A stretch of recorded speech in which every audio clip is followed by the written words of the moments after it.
radio or driving to the punk rock show. Well, I don't wanna hear your podcast. No, I don't wanna hear your podcast. I've got nothing to do today, and you got so many things to say. Still, I don't wanna hear your podcast. No, I don't wanna hear your podcast. You're just another voice in the crowd, and you don't dare to say what's not allowed. You bought a new pop filter and a fancy microphone, so go enjoy yourself and leave me alone.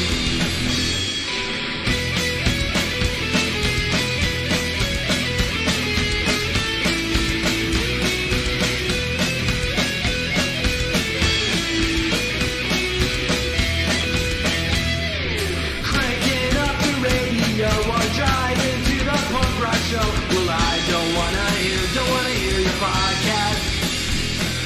I don't wanna hear your podcast. I've got nothing to do today, and you got so many things to say. Still, I don't wanna hear your podcast. No, I don't wanna hear your podcast. You're just another voice in the crowd, and you don't dare to say what's not allowed. You bought a new pop filter and a fancy microphone, so go enjoy yourself and leave me alone. Go enjoy yourself and leave me alone.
Hey, happy Friday. Happy Friday. It's a special occasion. We're both dressed up. Yeah. I got my Three Wolf Moon on. Yep. And I got this. It's a dress. But, It's a dress. you know. She looks really nice. Can't see it, but you can Very see pretty. the top half. Yeah.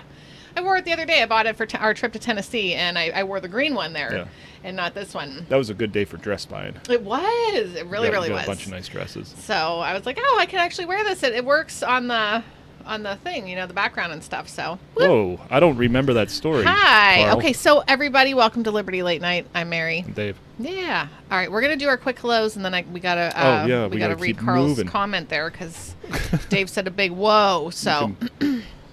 You can use the mouse if you can, want. I can touch the mouse. Yay, I can touch the mouse. Which button? Kane, coming in first. Sorry, Craig Leach. Sorry. Let me write that down. Kane needs a button. I don't know if there's... Oh, there's got to be... Oh, yeah, there's a Kane button. Okay, there's a Kane button for sure. Hey, Celeste. Hey, pal.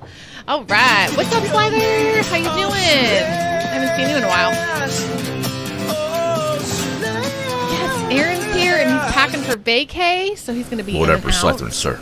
I'm Good to see you, excited gentlemen. for you. I'm excited for you. Matt, what's up?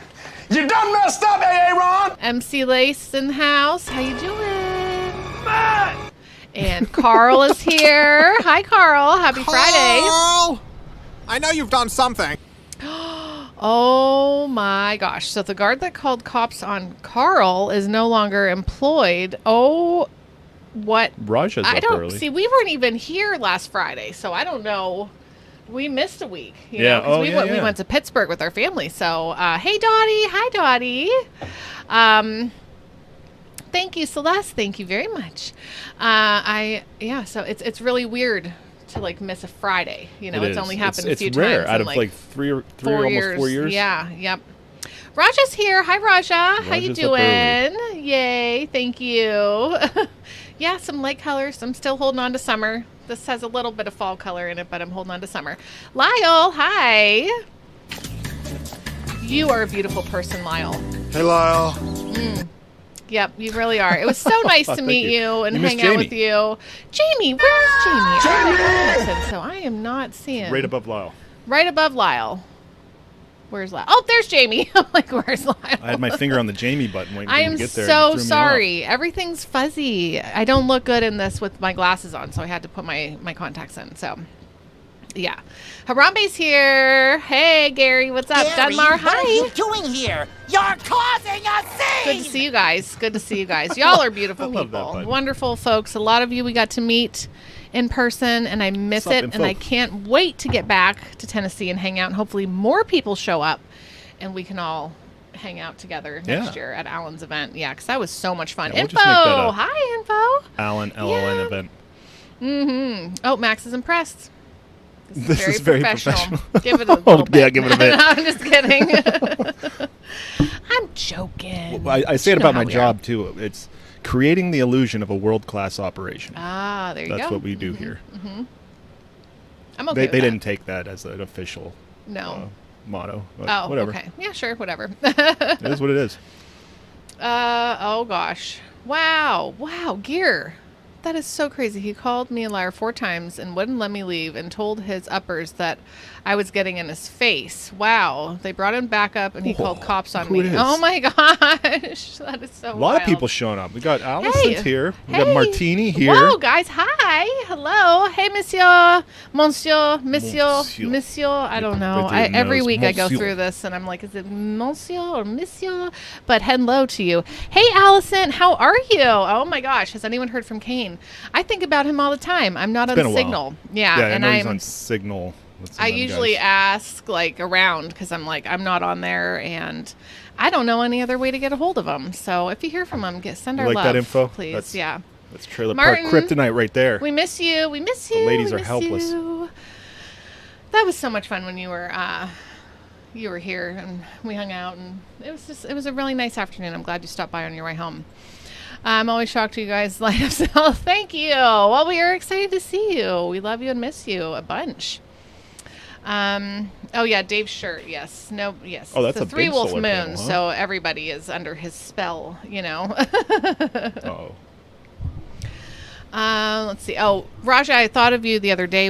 I went out to eat, and I was with my friends, and we were sitting on the bay, and it was so beautiful, and it was like, I need to send you a picture. I Puma took a picture Sanji. specifically. I was like, I gotta send this to Raja. I was wearing So- my Puma shirt Wednesday night. Were you? So, right there. Were you? Yeah. Oh, okay. Well, Oh, yeah. Almost wore it tonight, Yep, but I'm like, mhm. I can't do that twice in a row. No, what? You got a couple of them. So we're gonna probably. What time is our guest coming on? 5 minutes. 5 minutes. All right. So we should spin wheels. Allegedly. So No, we've that, been in what do you contact. mean Should work. allegedly? You never know. You never know.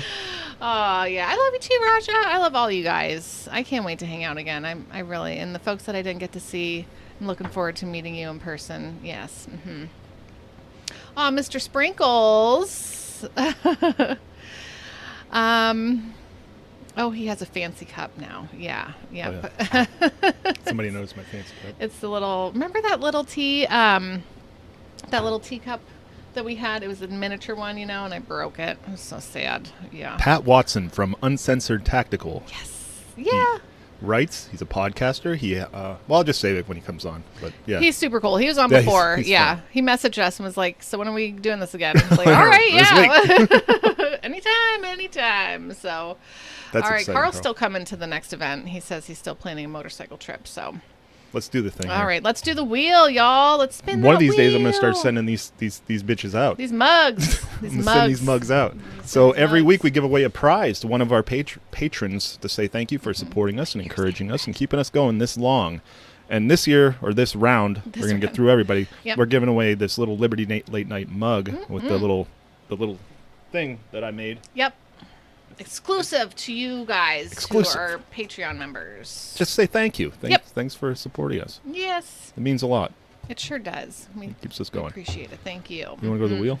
Yeah, let's do the wheel. Yes. Oh, I will. I think Shenandoah sent me something, and it got pushed down in my messages, and with a bunch of other messages, I have to go back and check. So yeah, these are not we don't have that many patrons. Some people get more than one entry, but everybody's gonna win because that's what Mary says. Everybody gets to win. So I don't know. Sounds like it depends on where you are in the tier. Gobbledygook to me. It depends on at which level you sponsor, and then you get more entries. You know, at the higher level. So, but also we remove everybody's name once they win, so everybody gets a chance to win. All right, here we go. Ready? Quick. Sorry. Not sorry. That green was dark. Yeah. What green? Oh, Aaron, thank you Brooke so much. Warner. Brooke Warner's the winner. Yeah. Oh my gosh. All right. So eventually I'm going to send out a batch of these and everybody's going to get their mugs. Yeah. Congratulations, Brooke. Nice. I hope you enjoy coffee or tea or whatever beverage you want out of that. Or go ahead and just, I would say plant a flower in it if you don't want to drink anything out of it. You know, you can use it for whatever. So, yeah, mug tier. All right, what do we do now? We're doing Movie Wheel every Sunday night, guys. We watch a movie together, and it's on our other channel. Yes, it's on our other channel. So you got to get 300 off there because we watched that before. Oh, yeah, we did do that. Ooh, and then also, like, jumble it up so that it's... I will. Okay.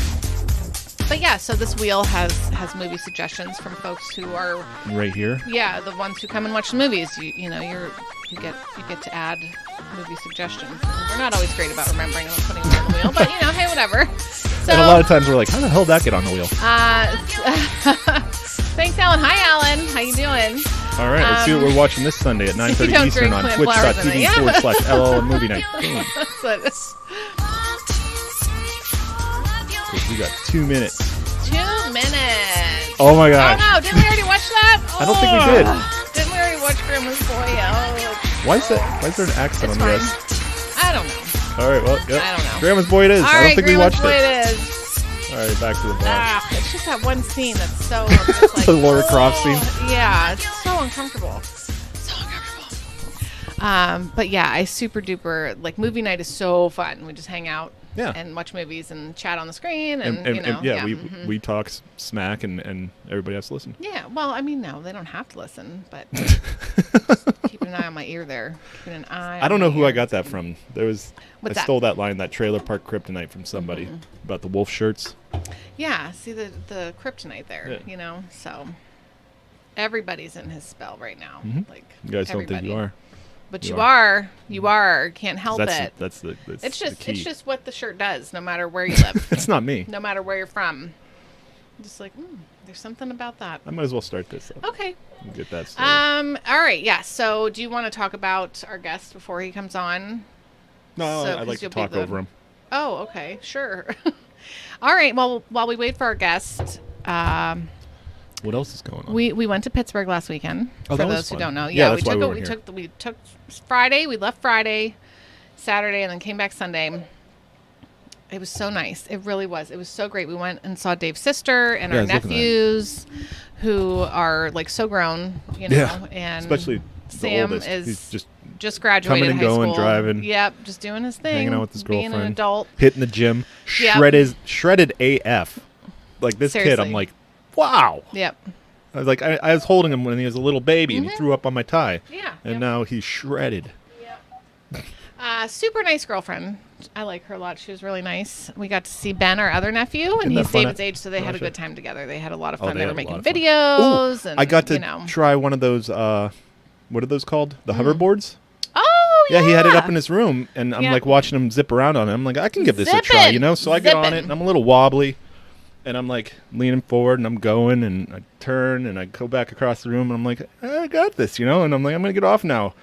Woo! Bam! I shook the whole house. I went right outside, down. Thank God. Luckily. Yeah, Mary would have been screaming. Would have been like, wow! Oh, thank you. Thank you. No, this is all an Allison. act. No, we actually really like each other. Yeah, we're friends too, Yes. Yes. Right, Dave? No, I'm joking. We fall down the stairs so many times. Yeah. Okay, yeah. that's not He fell funny. off a hoverboard, Yeah. guys. No, but seriously, he did fall off a hoverboard. Can you turn that on? I feel like, I don't he's know. here. Oh, okay. My ears are getting Make sure red. I'm that's very, off. very warm right now. I gotta tighten that. But down. I didn't dare try it. I was not trying to That's try the that best, hoverboard. yeah. Yeah. And It's like, and nope, evidently I the know. guy, my sister's new guy, was like he really messed himself up stepping off of it. No, And nobody stepping told off me of that it. stepping off of it is when you mess yourself up. That would have been information that would have Yeah. been helpful before I stepped off of it. Yes. Yep. Like hold on to it. Hold on to something while you go to step off. I'm not even going to tell you D3's story because he's got 2 of them. But oh god. Oh, the whole 9 yards. Right? Yes, I love that movie. All right, guys, we're bringing our guest on. Microwaving some who's Dave. microwaving sausage. Who's microwaving sausage? Oh, monsieur. Oh, okay. We're just gonna wait for All audio to right. hook up and everything, and then we'll bring you in. All right. Can you hear us? Can Oh, okay, cool. good. I can hear Yeah, you. yeah. I'm Don't be gonna afraid to stuff talk. this. I don't have your audio on yet. I'm gonna stuff this in my ear. All right, where are we going here? Uh, I hope I did everything up right. the We'll find audio. out. All right, a little bit for me, just for me. I mean, Yeah, I'll crank it. guys, we're welcoming back to the show Pat Watson. Yes, Super of excited. Uncensored Tactical. He's a podcaster. He's an author. He's a trainer. He's Trainine. a trainer of canines and people, and a bunch of other stuff. I need to catch up with what you're up to. How's it going? Good. I almost always have lags on these interviews, Oh, okay. so we'll keep that in mind. But I'm great. I'm so happy to hang out with you guys again. Yay, we are too. Oh my gosh, I was so excited. Dave's like, oh yeah, Pat messaged. I'm like, awesome sauce. And then I'll look at a message usually at work, and then I'll be like, I got to respond to that, and then I'll do my work, and then totally forget it. So like 2 days later, I'm like, yes, let's hang out again. I know, that's me. The kids usually get me, where I'm like reading something and then I'm like, oh, I have to go do something, and then I put the phone down, and then just totally forget about everything that was just happening. So I'm trying to remember the lag. Yeah. Yes. So I'm gonna be a little quiet and give you a chance to. Do you want to share with everybody, the folks who weren't here before? Do you want to share a little bit, quick recap of like exactly who you are, your background? Because I mean you were a police officer, right? Military. Sure. I was, yeah. Good cross. I spent about a decade working for the government in a couple different capacities. God, I don't talk about that stuff much. I did about 10 years with the Coast Guard. I did a lot of drug interdiction with them. I did some anti-piracy stuff off the coast of Somalia. Oh wow. I left that and I went to be a street cop in Florida, and I did that for a couple of years. And neither of those careers were really for me, so I went to the private sector and worked as an employee doing just private security. Back it up. All the way. Back it up. Very good. And I tried to bring my businesses full time. It took me about a year or 2, maybe 3. But now I do it. So I run a canine training company, which is a franchise of Fortress Canine out of Florida. And they're just the foundational principles of how they train are just fantastic. And I run my Uncensored Tactical website where we primarily do lockpicking training. Yeah, that's fun. That's super cool. I still need to get into a little bit of that. I mean, I don't know. Yeah. It's David has a little set, our 13-year-old, and it's fun, but just to pick it. But I you love gotta keep puzzles on and it, though. stuff. Yeah, Yeah. I like puzzles. So to me, it's like that would be so cool. I rewatched some of our stream from last time, and is that the same dog that you had hanging out in the background last time, or have you cycled through him? No, this is my same dog. This is Arrow. She's 2 years old. She is my medical service dog. And she's always on the clock. Cool. Yeah. You look like it. You look like you're working. Good job. And I like so you're Upside down on the bed. full time with all your stuff now, and I know from your book, "Fuck Bureaucracy," that you wanted to get out of working for somebody and start writing your own thank you. hours. And Yeah. Well, both Celeste and Derek found different jobs after reading. they the did. book. They both read quit your their book and jobs, they're like, and "You they're know what?" happy. Yeah, They're super happy. they're both super cool. Yeah, yeah. Tactical chihuahuas. I like that. So I wanted to go back and see where we left off because we talked about like so much stuff. Yeah, I only got through the first half. Like during work, I'm like, yes. And I know that we did talk a little bit about conspiracies. How far did we get? I didn't get to that part. How far did we get? I don't remember. In conspiracy theory. Yeah, that's right. We don't need to jump right back into that, but but just we'll end up there. we'll end up there. So think what's your favorite, what's the most believable, most unbelievable, that kind of stuff. But we could start with what's new since last time we talked. Yeah, how about that? Yep. I like to just go right into the deep end. Sorry. Cool. That's great. I love it. I love talking to you guys. Newest is I just got back yesterday from teaching a 5-day long full-scale operational covert entry course in North Carolina. Wow. Meaning I did my normal 2-day lockpicking class, and then we had a smaller group of students that were prepared 24/7 on the clock to leave our kind of team safe house that we were staying in and go to a local facility to plan, to brief, to do a nighttime break-in of that facility with consent from the owner, of course. Sure. Yeah. But we treated it like nighttime operations. So we drove up, parked far away. The students walked up, had to pick their way into the front door. They had objectives to do inside the building. They had to leave all the lights off and they had to be quiet while they were in there. And then they had to leave no trace on the way out. And it was just a ton of fun. So that's the newest thing we have now is our advanced operational course. And I'm just tickled. It was just so much fun. I bet. That sounds badass. That sounds so fun. That sounds now, like is this you're the same in a movie. thing where even before that nighttime, operation that they had to do the homework ahead of time? Did they do all the scoping out and logistics of it? We did, yeah. We did some briefing, some intel pulling. Part of the course was also key generation. So lockpicking is basically taking a tool, putting it into the keyway, and trying to get the pins, to line up right. Yeah. There's also bypassing, bypassing is things like sliding a latch into the door jamb. So you're not really working with the keyway; you're just kind of scooting around it. We also added key generation, which That's how I used is to get my parents' someone house. has a house key, and you can, the old credit card door jam trick. Yep. It works quite a lot, quite often. So key generation is you see a key, and you can either use a physical tool to measure that, or you can take a photo of it and kind of like grid out the spacing on the key mathematically, and it will tell you the size of all those cuts. And then we had our students cut their own keys from scratch, like with a hand file. Oh, no kidding. And we used those keys for the hit on the operation at night, which was so cool. So we had a person downtown. In the city that we were in, when we had them stage a key clipped onto the back of their backpack, and we had our operators kind of walk behind them and take a photo and walk away, and then we gridded out the photo, and then they got those numbers, and they had to file them out, and then they used that for the hit later at night on that facility, and it was was in heaven. It was so cool. How many people took this, or do you have a maximum number of folks that you? Yeah, because you can't. You don't want to have like 50 people. I mean, at once trying to do the same thing. All right, guys, let's sneak up to it. Let's everyone be Come quiet. on. It's a crew. Oh gosh. Our normal lockpicking class is pretty active, and we have anywhere from 6 to 10 students at each course. Nice. But the operational course, we limited it to 4 students, and then 2 of the students had some things to attend to, that they had emergencies that had to leave the course. So we really had 2 operators for the major portion of our nighttime hits on the facility, which was great. Yes. Fantastic. That is so much fun. I'm just imagining doing that. I was going to say, how far ahead do you have to plan to do this? I mean, you have to first. Build a course. Yeah. This is probably a lot of prep work for you, right?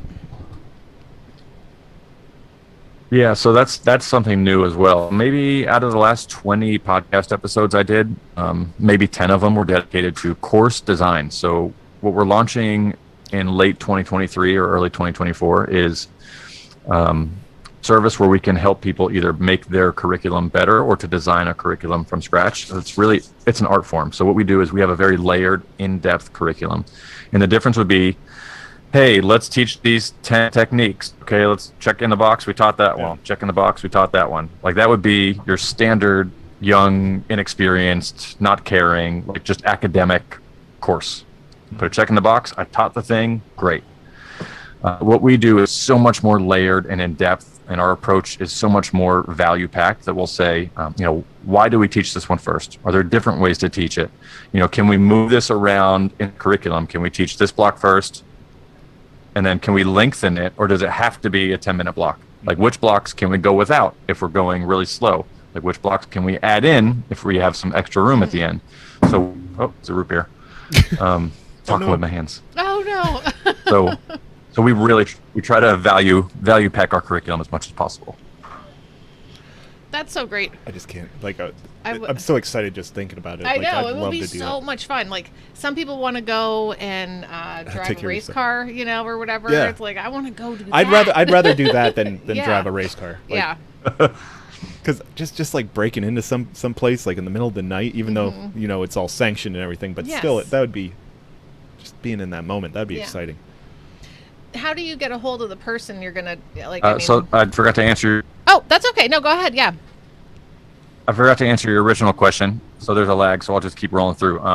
My partner and I, he chooses to not get paid for some strange reason, but he's insanely valuable to what I do, and we kind of collaborate on every project. And him and I have spent maybe, for every 1 hour of curriculum that our students learned in this last course, we've spent maybe 20 to 30 hours of deliberation on phone calls and video Wow. calls and reading and writing and organizing. It's just insane. That is a lot. So it took about a year's worth of planning to make that happen. Sure, absolutely. Yeah. Now when you're talking like about the place you guys went to, quote unquote, break into, like, did you know this person ahead of time? I mean, obviously, or did you find, like, how Just cold calling people. You cold like, call, hey, can we like, break hey, into you know your what? This looks business? like a pretty cool place. Can we use it as a? How do you do that? That's tough. So that's actually the hardest thing about what we do is finding a host for our courses. It's easy to find a conference room at a hotel. Super easy, Yeah. but I hate that. So we try to be the opposite of bureaucratic. So anything we can do to not train in a corporate environment, we'll do that. Okay. So finding a host is hard. This one actually, I was a student in someone else's lockpicking course. And a person that owned that facility was just really gracious, really helpful. And we started chatting, and he was like, I love having people come and train at my facility. And I'm like, great. I'm a student in this course, but I also teach my own course like this. And he's like, Yeah. great, sign it up. So I got lucky, Good. and we connected that way, and that was really nice. Yeah. It's the hardest thing we do is facilities, finding a host. Sure. Yep. And I didn't even think about that. You're creating the curriculum that you want to teach, and then this this big new thing that you're doing is you got to find. So do you have any more planned, or are you kind of was this like the first one, see how it goes, and we'll go from there? This was our proof of concept. It went really well as far as we've seen. Of course, we have some things to kind of edit, but we're thrilled. So next year's calendar should be up within the next 30 days or so. We're going to try and do maybe 3 or 4 courses next year, and only 1 or 2 of them might be that advanced course. That's very resource intensive for us. Oh, I bet. Yeah. But it's like I've peaked. So I realized driving home, like 2 days ago, I drove back from North Carolina to Texas. And on the drive home, I was like, man, I have such bad luck. Like, I've caught like every traffic jam and every red light, and like the Starbucks I wanted to go to was closed. And I'm like, ugh, life sucks. I'm like, why am I so miserable? And I realized, I'm like, oh, it's because I just fucking peaked with my entire career teaching the one super duper spy course I've always wanted to teach. And now I'm coming back down I'm like, oh, I get it. And I was like, I'm not having a bad day. I'm just not on the peak. Yeah. I dig that. Yeah. No, that's good. That's very. You got to keep it in perspective though, too. Yeah, that's cool. To have that perspective. All right. Now, do you go like you said, North Carolina? Do you travel far with these classes, or do you just kind of keep it around? I'll go there anywhere in the country. We just, as long as we're not losing money on travel, we'll teach wherever. Firestone, hello. We're both drinking at the same time. Sorry, we're not allowed to drink at the same time. I know, man. Came in kind of hot on this one. So this is gonna be fun. So your regular lock It's like a picking. firefight. Cover me. Right. Right. We both take a drink. Yeah, we're both. Yeah. Both demanding cover. So right now. the regular lock picking, that's something that you do how many times a year then when you travel for that one? Sure. The regular lockpicking course, we'll teach it anywhere in the U.S. for the most part. Okay. We do that 3 to 4 times a year. This Okay. advanced one we might do once or twice next year, and that's probably going to be in North Carolina again, but might be somewhere else if we can make it work. Okay. So far. That's nice. Celeste says that we got to do something around the Buffalo area. Yeah, Buffalo, along the Great Lake Up in the Erie, Northeast. somewhere up in that area. That'd be fun. If I can bring my guns, then yes, I'm in. Oh, New York's it's tough. New York. Let's see. I don't know. We're in Pennsylvania, so not that far. Yeah, as long as you keep them on your hip where everybody can see them, I think you're fine. I suppose. How about the dog stuff? How's that going for Yeah. you? The canine training. Fantastic. Arrow here she's definitely not a puppy anymore. She is definitely an adult dog. The cool thing about our philosophy is that we don't do tricks and we don't solve problems with like a magic pill, like, oh, do this thing and that gets fixed. We process through our philosophy in the same way that previously in my tactical life, it was when we were in the shoot house doing any type of SWAT team stuff, it was the technique doesn't matter as much as the principle. So an example would be, do I walk like heel to toe, or like do I walk on my toes, or do I like hop or jump past this open door? And if the principle and the philosophy was, anytime you're moving past an open door that you didn't clear, for the most part, generally speaking, you should be doing it quickly. So what matters more is that you do it quickly and assertively. It doesn't matter like what your foot looks like when you do it. I know that's a gross oversimplification, but it's a principle over technique. Yeah, and then you With have the dogs, the it's the same techniques thing. to get you through So that. our principles, yeah. So techniques should support the principles, not the other way around. So she graduated from puppy to adult recently, and noticed that we had some areas that really needed some work. And in our principles, it's not just a happy thing that we say, like, oh, we're principle. Yeah. They're actual tools that we use. So when we realize our dog is acting in a way that we don't want them to act, whether good, bad, or indifferent, we have to make the determination. We can leave that alone, and we can let them continue acting like that as long as we're consciously choosing that. But if we want it to get better, we have to lean into it and do more of it and fix the problem. So a lot of people in life, that's a common phrase where people say that your dog, God, sorry, my stomach's hurting. Man, I got a killer migraine. Oh That my common gosh, I'm phrase so where you'll hear people say it. Yeah. I took some meds before. I think we kicked it for the night, but I'll be sleeping in tomorrow morning. The common phrase, like letting your dog train you. So Oh, yeah. when you go to the fridge, if you usually give your dog like ice cube from the ice cube maker, and your dog sits there and he's like, "What the hell, man? Come on, like give me my cut." If you feel like you're drawn back to the fridge, and like if the dog won't let you leave until you give him an ice cube, then they're training you. Yeah. If you want your dog to stop begging like that, it's okay if you let them beg like that. If you're like, okay, I know that he does that, super cute, super cool, doesn't ruin my life, I'll let that go. But if you don't want your dog to do that, you have to put in the work to fix it. Yep. So with Arrow, I know I'm rambling, I'm so sorry, but No. with Arrow, she wasn't doing so great in places like gas stations. When we traveled, she was always like just a little more worried about the environment and less worried about the commands I was giving her. And so I realized that. And for a little while, I avoided taking her into gas stations. I just say, oh, it's fine, I'll leave her in the car. And I realized, she's not performing, so I let her stay in the car. So she trained me. Yeah. And so I put in the effort, and I made the hard decision. It was actually really hard to do, to go.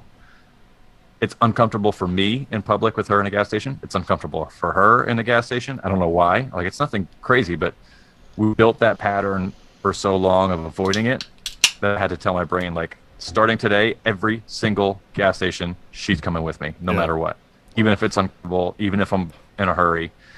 So we put in the work. and man, we got even closer with our bond, and we leveled up, and she does so much better now. I love that. So I like the philosophy so much for how we train, not the technique, but the mindset for how we make decisions with dogs. Yeah. That applies to everything in life. That's amazing, like mantra. Like okay, this is a difficult situation, so I'm just going to avoid it. And then that's not the way to live life. You've got to conquer that dragon and face that uncomfortable situation, and just get yourself courageous enough to face it, and then you get used to it over and over and over, and then it's not an issue anymore, and you can just move on to something bigger. That's so cool. That was our friend Martin stopped by to visit for a little bit on his way home, and he climbs trees, and he does tree work, and he loves being up in the trees. And I said to him, I was like, oh, I couldn't do that. I have such a fear of heights. And he's like, so do I. And I'm like, but you climb trees for a living. For a living. Yeah. And he's like, yeah, but every time I'm going up, I have to psych myself up to get up there. And once I get in that tree and I'm comfortable in that space, I'm fine, So it's like he's like, every day I'm conquering That's that awesome. and getting more and more comfortable. So I rode an elevator twice by myself the other day, and no, I don't know if anyone really knows how big of a deal that is for me, but that was a really big deal. Yeah, I was super proud of myself. Super proud of myself. Plus, I went somewhere new, and that just all kinds of anxiety for me. It was all new parking lot, new everything. New everything. Never been there before, and I was just like, I'm gonna go, and I'm just gonna go, and because I'd be sad if I didn't go, and I had a really, really good time.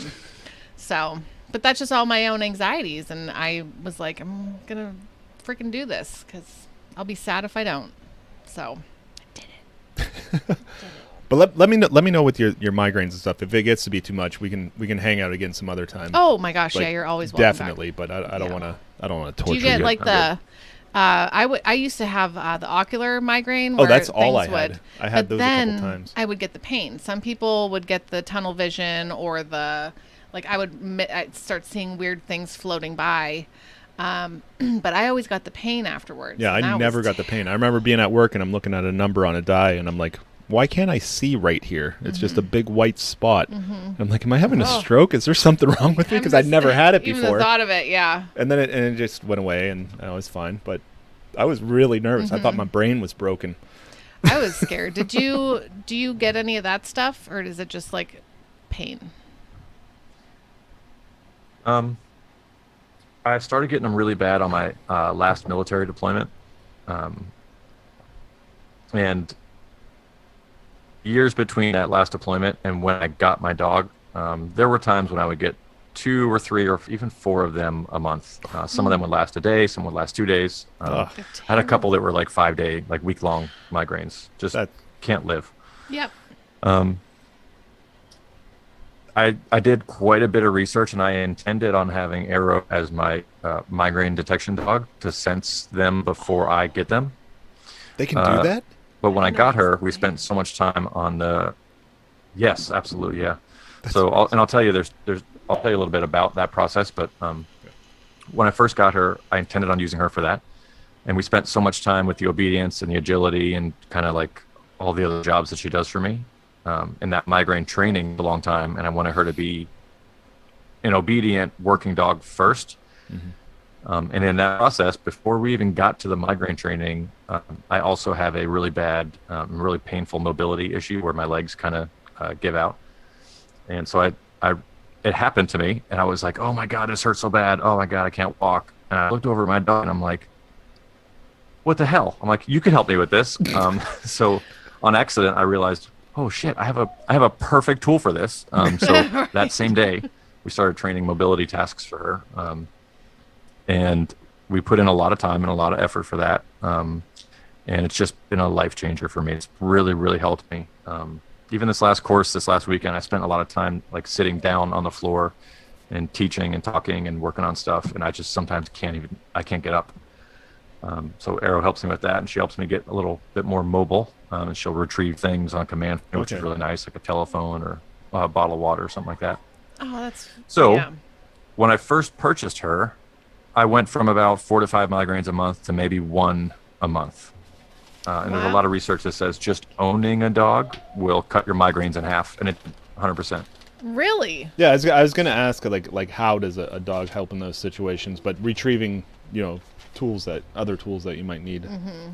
But just having the dog, like. Yeah. I haven't done any of the training yet, but from what I've researched is that there's two ways they can do it. They can pick up on a physical pattern that you do, and I think they call it backtracking, where you get the migraine and you write down like what you were doing like immediately before that, and like what your environment was, and you keep a journal of everything you're doing, and you do that enough times to realize, oh, so these 1 or 2 or 3 things happen right before I get my migraine. Cool. And then you backtrack a little bit before that, and you go, okay, when I get these few things, what was I doing right before those? And so you see how far back you can get before the migraine hits. It's about the limit of my memory. And it's once you do that task, it takes a long time because you have to, when you're having a migraine, it's not very fun to get out the journal and go, okay, what was I just doing? No. So it's a hard, long task. But once you figure out those precursors in your environment, whether it's something that your body does that you don't know or something around you that you don't realize, but you identify a few of those things. So for instance, if I pop a soda like a can of soda, and I drink a can of soda and I get a migraine every time, what I do is I train my dog, hey, when I open the soda can, you're supposed to put your paw on me and like push me away. Oh, super easy to do, things like that. So whatever the precursor is that you identify, you tell your dog, hey, when this precursor happens, you have a job to do. So it's the same thing as I snap my fingers, you come to my side. Or you're like, slow down. Yeah. I see the bourbon there, slow down. That's awesome. Just dump the bottle on the floor. I'll be bad in the moment, but yeah, that's. I don't know the science behind it. But there's another method that dogs can use, which I think an enzyme or some sort of hormone thing is in your saliva that will happen either during or before migraine.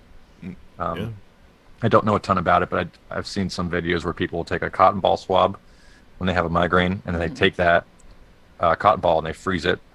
And then occasionally they'll have the dog smell that and do whatever task they do. Yeah. So they smell the cotton ball with the enzymes on it, and they do the task. Also, really hard to go, oh, I have a migraine. Let me go find some cotton balls. Yeah. Yeah. So it's tough. That is so cool. Like having that tool at your disposal and then figuring out new and innovative ways to like use it in your daily life. Like I never thought of like using a dog with its superior smell and like okay, like and then program it to give a response. That is so cool. What other things can the dogs sniff out? I mean, we all know that they are trained to find people and stuff, but people, drugs, that kind of stuff. But like, are there other ailments or anything that happens to people that they're able to like kind of tell ahead of time? Maybe something's or weather things. I mean, I know that they say that animals really know about the weather. Yeah, there's some diabetes dogs out there that will, I think they can detect your blood sugar and shit like that. Oh, no kidding. That's so cool. Specifically for scent. So I use her.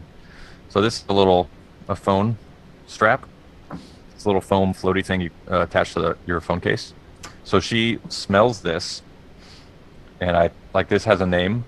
So when I tell her, hey, go get my phone, if I can't get out of bed, like to call somebody, it's not just, hey, let me point at that thing and you pick it up. It's also a smell, which is, even if my phone's not in this room and it's across the house, or if we're outside and the phone's across the yard, she'll use her nose and she'll go, oh, that thing smells like that? Yeah, let me go find it. And she'll find that. So there she comes. Oh my gosh. Oh. That's a good dog. Very good. Good, get my phone. Good dog. Oh. Very good, honey. Good girl. There she is, earning her paycheck. Earning the kibble. Now, you said before, you don't do the treat thing. Am I remembering that right? Yep. It's all. Yep. No treats, no toys, no. Just a bond. Yep. Okay. I think that's I love that. Because I remember he said when you get into a dangerous and like a painful situation, the dog's going to be like, "Nah, treat ain't worth this," Oh, and then it'll bail. That's right. So it has to be the respect and the bond. Mm-hmm. That's true. Yes, now I'm remembering that part. Yep, that makes a lot of sense. So I really want to get. We have a cat.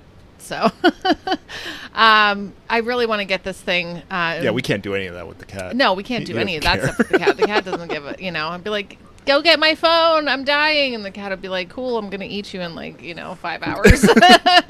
He's cool though. We love him.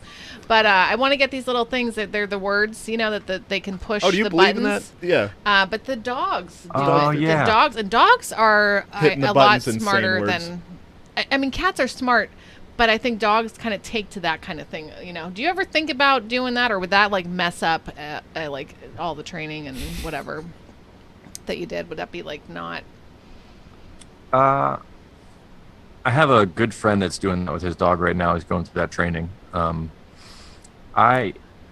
It's not something that I need her to do. Yeah. Yeah. And I think our communication is really good anyways. The benefits good. I think that I would get from, just off the top of my head, the benefits that I would get from that, it's not much more than we don't already have. So she already has work to do 24/7. She has a task. We have a routine. She has commitments to follow. So I might, if I get bored and have a ton of free time and a ton of free money, I'll dedicate a few days to it. I bet you that. Yeah, I bet you that'd be hot on YouTube. She's. Yeah. Well, that's what I saw the cats doing. We're so busy anyways that yeah. I don't think we need that. That's why I want Simon to tell me he loves me. But no, I'm just joking. Cats are incapable of love. I know, but I've been trying. I was like, you can buy 2 buttons for $35, and I'm gonna get them. But every time I pet him, I'm like, pets.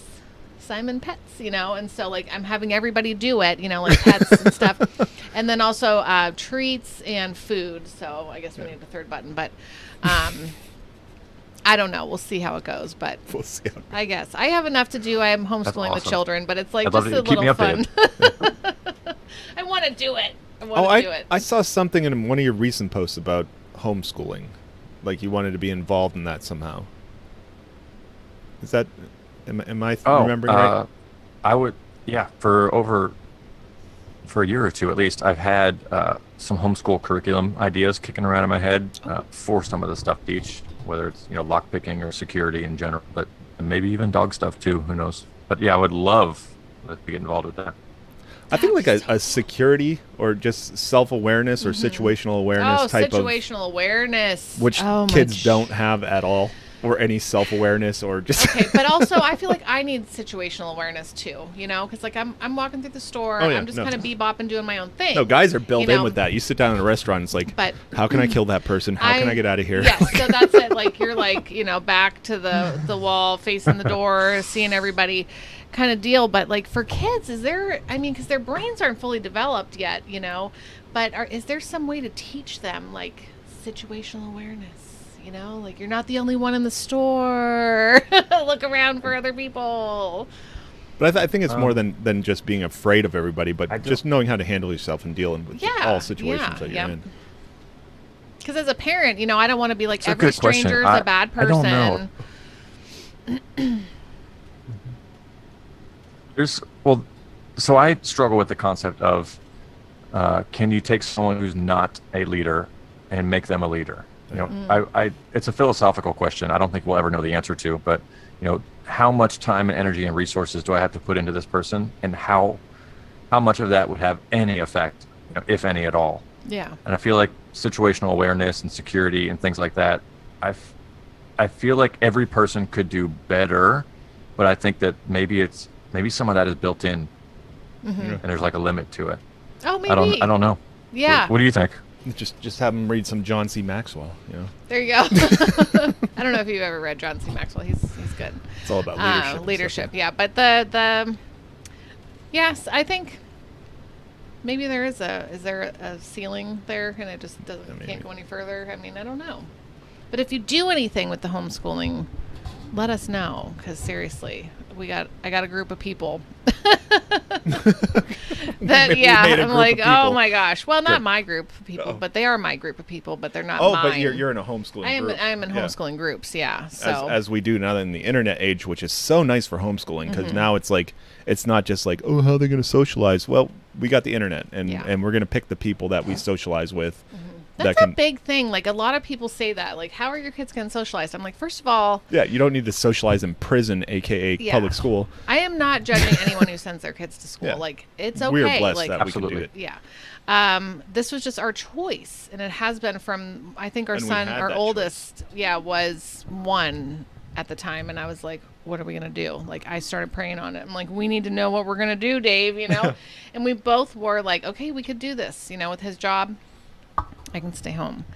But everyone, you know, a lot of people say like, oh, the socializing. I'm like, but in school they tell you, Stop talking. You're not here to socialize, you know? And then you just sit there for 8 hours and you make friends. Of course you do.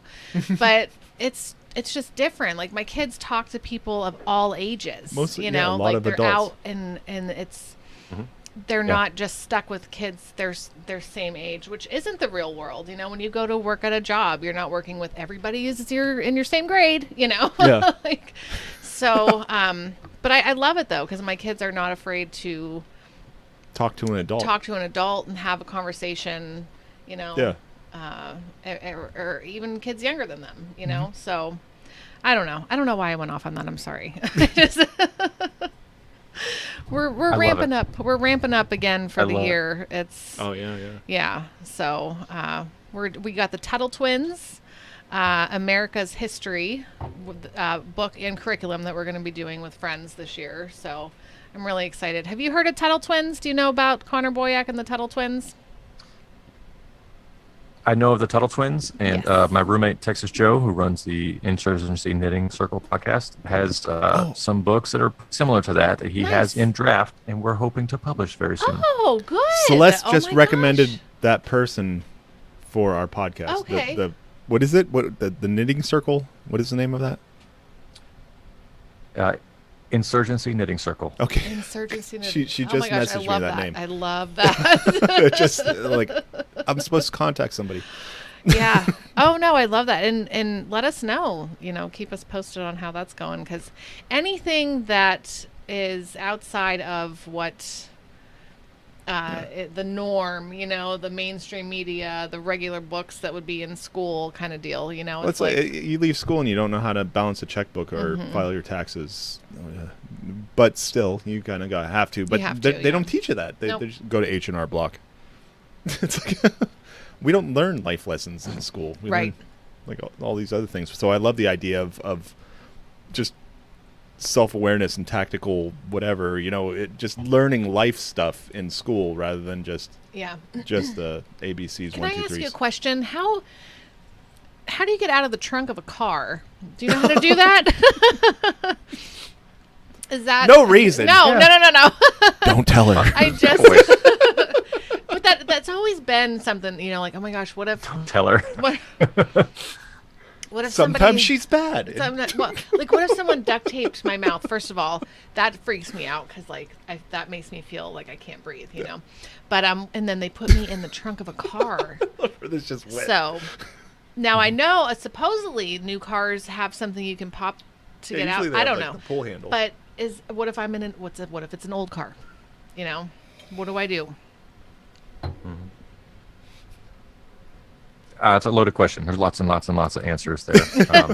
We offer every single one of our classes the opportunity for us to, you know, hood you and restrain you with flex cuffs or duct tape or handcuffs and throw you in the trunk of the car and drive around the parking lot.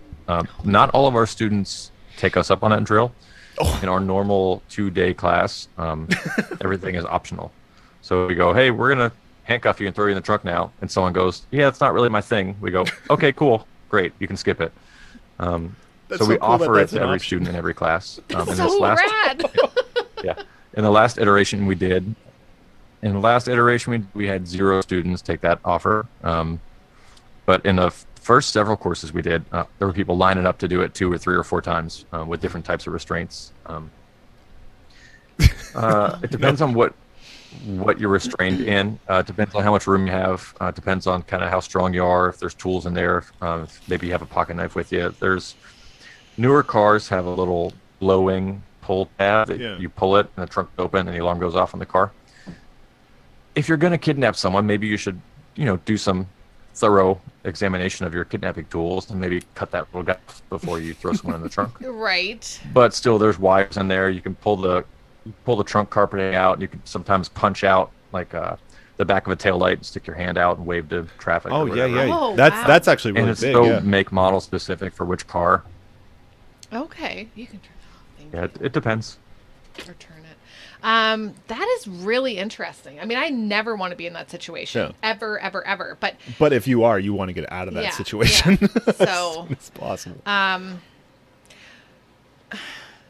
It's hard. It's like, because our oldest, he's 13 and he's, riding his bike around the neighborhood and everything, and then I'm like, okay, you're fine. Everything's fine. And he's going a little further and further. And then he's like, can I go like 2 miles away? And I'm like, sure. You gotta sacrifice your child to the world. Yeah. So I don't know, like what it's like. I want to teach him and the other kids, like, if this happens, here's your options. here's what you do, kind of deal. So I don't know. Is there anything that you can recommend? I mean, that we for young kids, I mean, I'll obviously come up don't and take the we candy. can put all you guys in the trunk. Okay. Sounds like a date. Wait, Dave is really tall, though. He's going to take up all the space. He's 6'4". Oh, I'd be so hard to kidnap. Oh, not at once. Okay, we all get to go in separately. I'm going to be a difficult kidnap. I'd rather be shot here than tortured there. Oh, my. Because I've listened to way too many, I agree. Way too many serial killer, podcasts and stuff like that, and I don't want to be in somebody's shed, where they can get down to business. I'd rather get this taken care of right now. Yeah.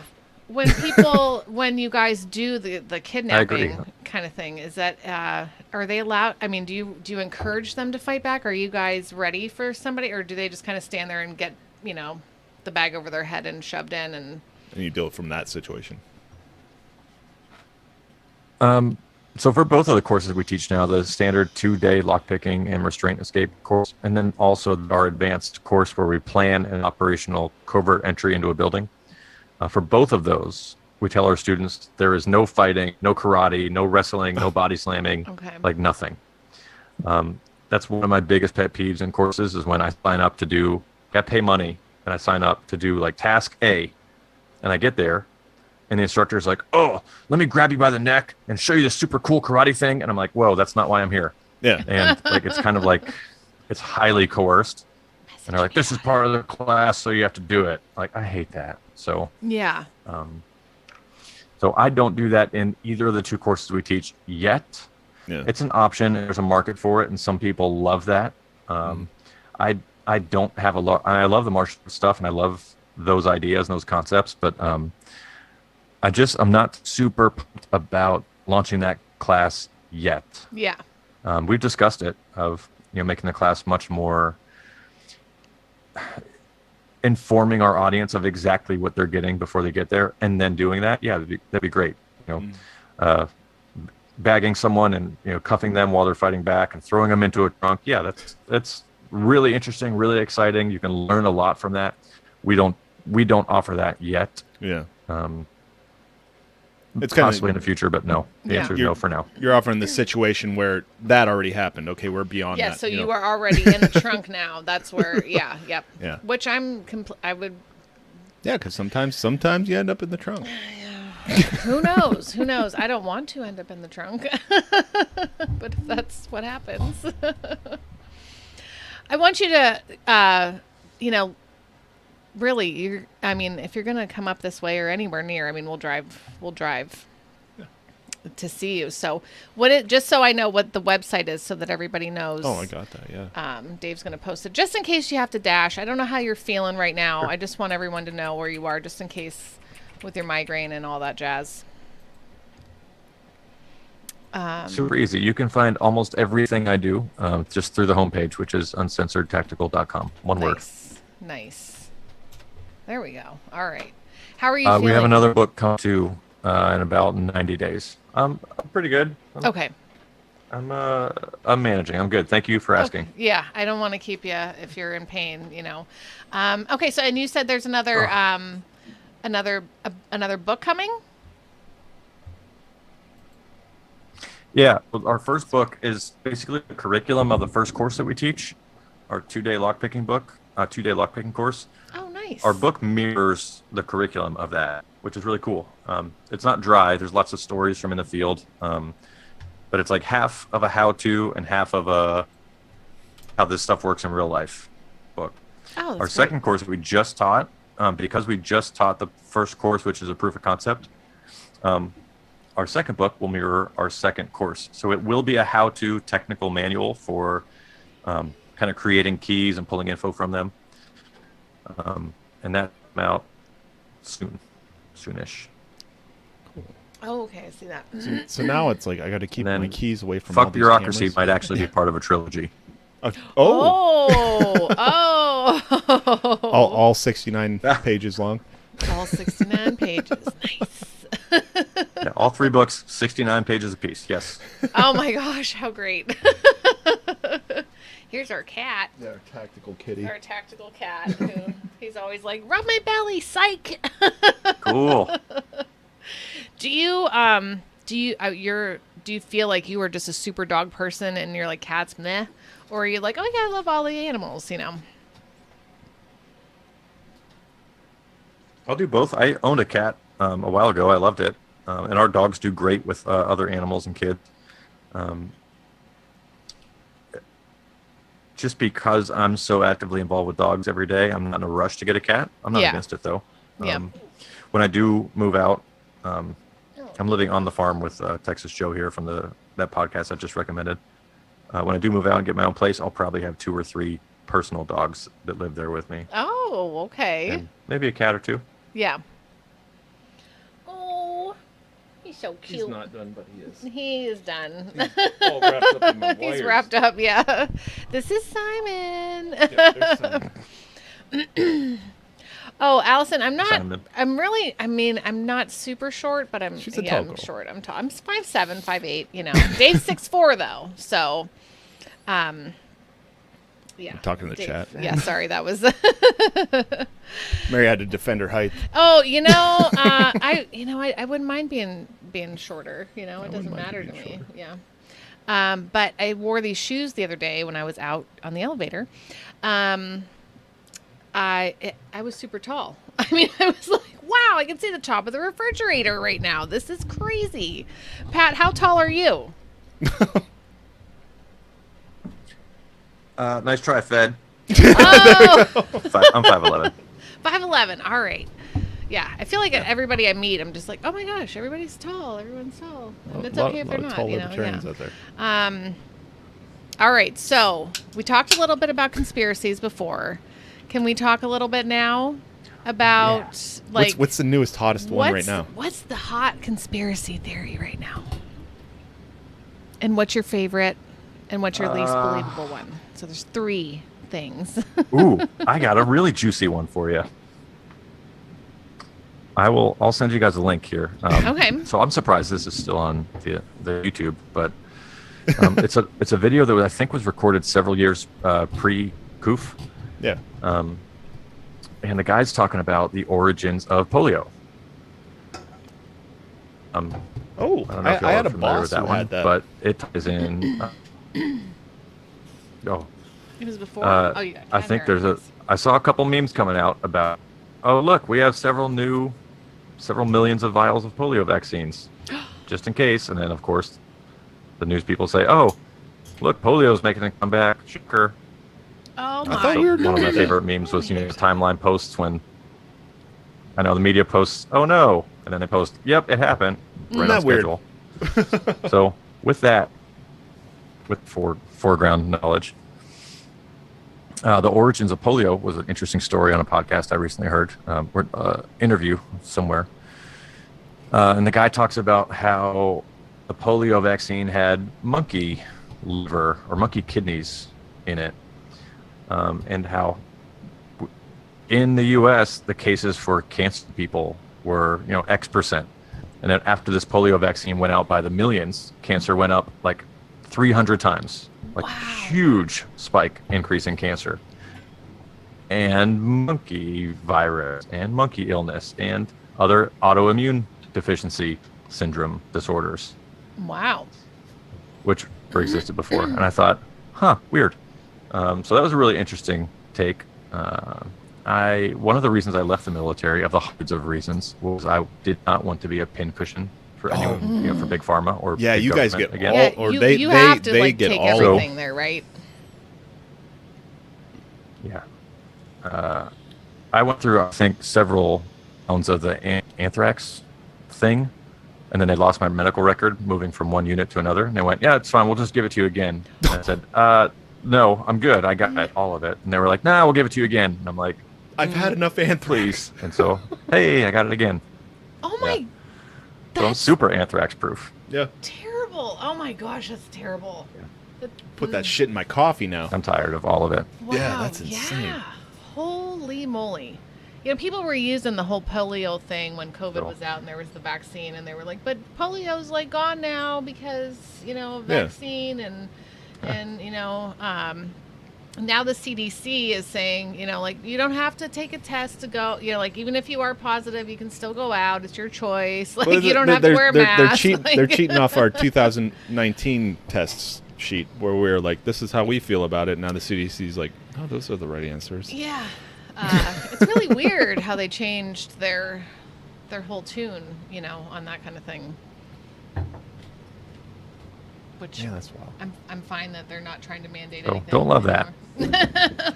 But like the polio vaccine, that would be one where I'd be like, yeah, that one's okay, because that was before vaccines became, I felt like, big money. Like, right. Where it's like, Yes. okay, so now we're going to vaccinate everything that we can think of because we're making billions of dollars every time we create a new vaccine. Mm-hmm. So we're going to vaccinate against, I don't know, Chickenpox. because chickenpox was a rite of passage, and I don't want my kids to get sick. But I don't remember don't want a kid my kids dying to get from sick, but- chickenpox. It's Yeah, we like, just is got it. chickenpox really that bad? I mean, I don't know. Maybe I'm wrong. Maybe tell me where I'm wrong. And what the hell is shingles? Do you have have shingles if you've had chickenpox, or you got the vaccine? Like, what the hell is shingles? It's somehow Those are related nasty. to. I know they are, and I'm scared of it. I don't want it. I'm Get not all getting, kinds of like yeah. links and shit in the chat. Sorry, I'm all over the place right now, Pat. You can probably tell. Good. I'm totally happy. This is so cool. I'm so happy you're here, that you're happy being here. Yeah. Okay, so the polio thing. All right, so... I love that you're such a disciplined, like, structured person, and then you hang out with us nuts And that we're are, like, like, "What?" totally opposite. Because I have a friend who's very disciplined and structured, and I used to work out with him. I got a little basement gym, and he'd come over here, and we'd do squats and stuff like that. And I would just drive him nuts. He's like, why can't we have... Why can't I come every day I'm supposed to come? And I'm like, well, I have a family, and sometimes things come up, and I have to go do other things, and it just drove him crazy. Like, he was so structured. Yeah, he's super structured, super duper, yeah. And he can't understand why other people aren't disciplined. I'm like, I'm just not built like that, And then my middle kid was like, I can't wait till I'm an adult and I'm disciplined. And I'm like, that does not come with age. Yeah, that was supposed to be our job. It does not come with age. You need discipline. Like self-discipline, Did we for figure out the himself. breed of this dog? Because it's shaped like a German Shepherd, but it doesn't look like one.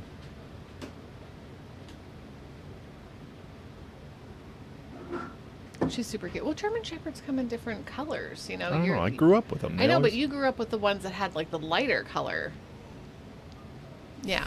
Hi, Who's the Arrow. dogs? Oh, hi. Aw. Push.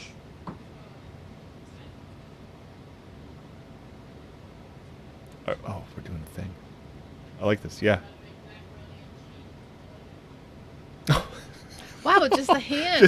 Just the hand gesture. Yeah. She's good. She's happy.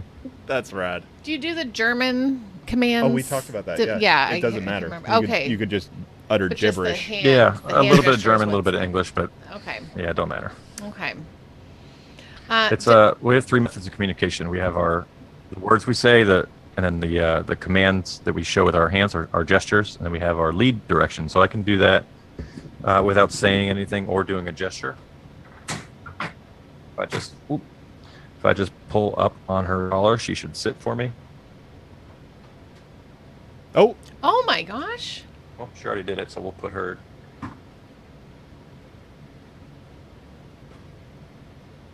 that's so cool. Oh, no gesture, sorry. Get it off. Okay, up. Stand over here. Butts. Good dog, good dog. Oh, I wish it wasn't so choppy, but we get the gist. That's cool. Oh, she's so cute. And oh my gosh. why does it seem like dogs are more disciplined than humans? Are there dogs that are just like genetically like, nah? Yeah, some. So, yeah, you know what? Since we talk about weird shit here, I almost said stuff. Sorry. We don't do that here. Since we talk about weird shit here, so Mary's got me trained. I know that genetics are a thing. Yes. So with plants, with animals, if we breed a certain way, we get a certain thing out of it. What's scary to me is if I know that that's true, then what does that mean for people? Yeah. And I think we all saw how that worked in the 1940s. We're gonna breed super soldiers. Yeah. Get rid of the bad ones.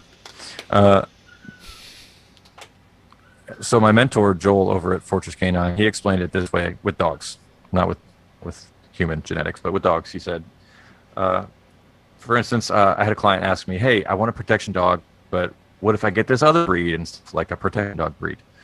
And the answer is roughly, well, yes, any dog can do any type of work a little bit. Yeah.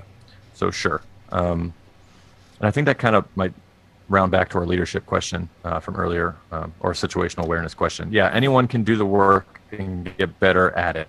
Mm-hmm. Dogs are the same thing. Different breeds of dogs. And take a dog that's not a working breed, and you can give them a working task, and they'll do okay at it. But they have a different ceiling. So they go from no experience with this task, and you start teaching them the task, and then they can kind of do it. Yeah. Other dogs, right out of the gate, they're like, let me do the task. And then they can get better and better at the task. Yeah. So they also have a spectrum. And there's different spectrums that line up in different ways. So selecting the breed, and then even within the breed, setting a strong breeding line is really important. And then there's dog, just probably similar to humans. Sometimes you can have two parent dogs that are not great, and they just get lucky and push out a really great baby dog. Yeah. Some examples in humans of that too. Yeah, that's how evolution happens. Is to answer your question, yeah. Just by accident. But if I were buying a dog I needed in order to support me staying alive, I don't know why I would buy a dog that's not bred for that specific thing. Yeah. Yeah.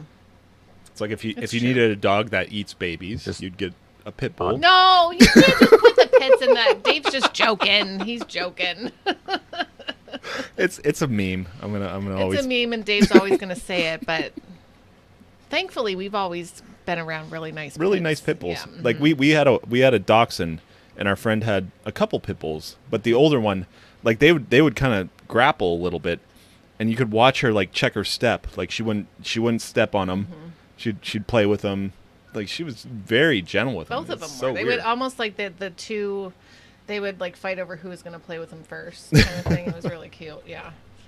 So, but I get what you're saying. Like, so a certain dog isn't meant to be. Yeah. Why would you buy or get a dog? That's like how they say, like, don't work on your weaknesses, work on your strengths, because that's your strengths. Yeah. And make them awesome. Yes.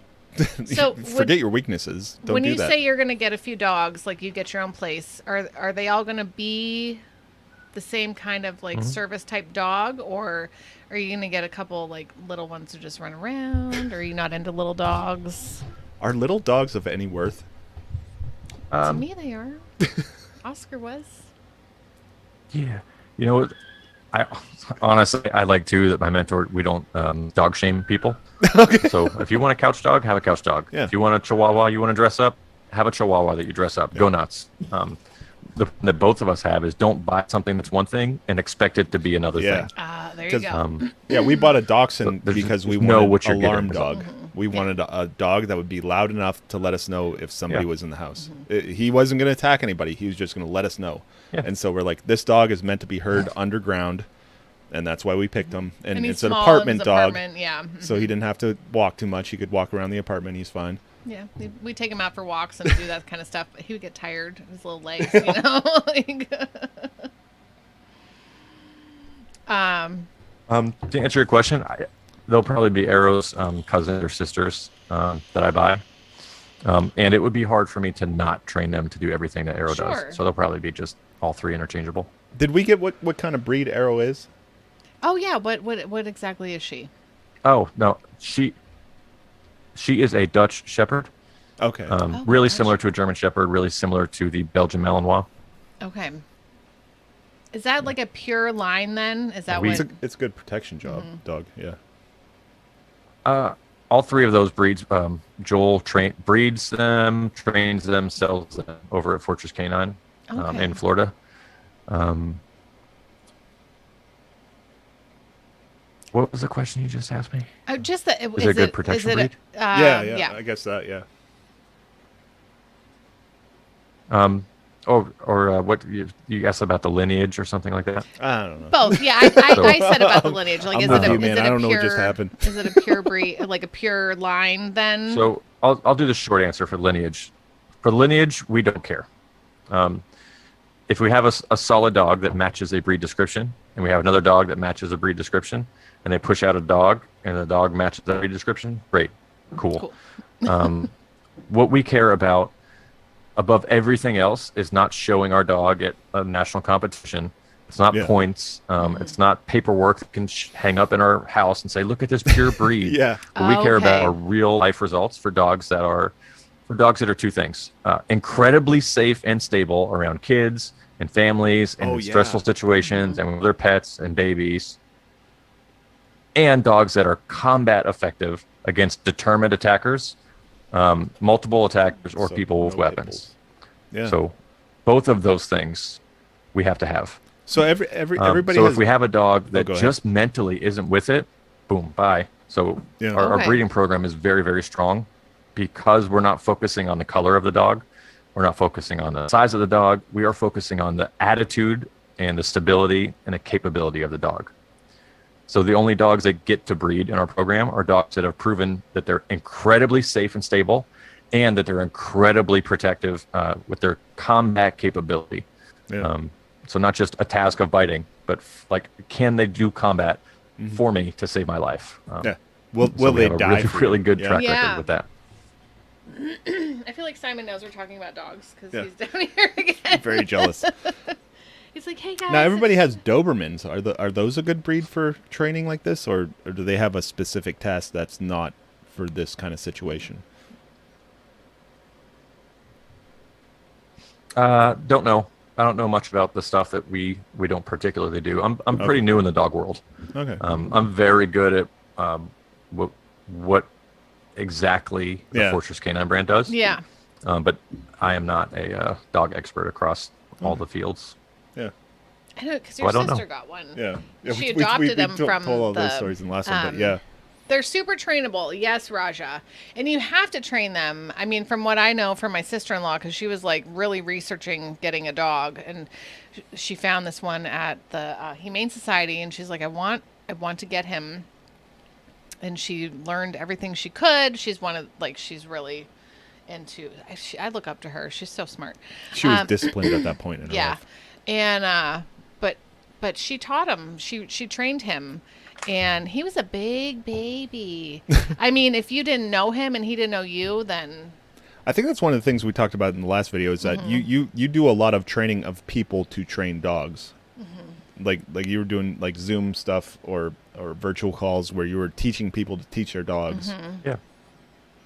Yeah.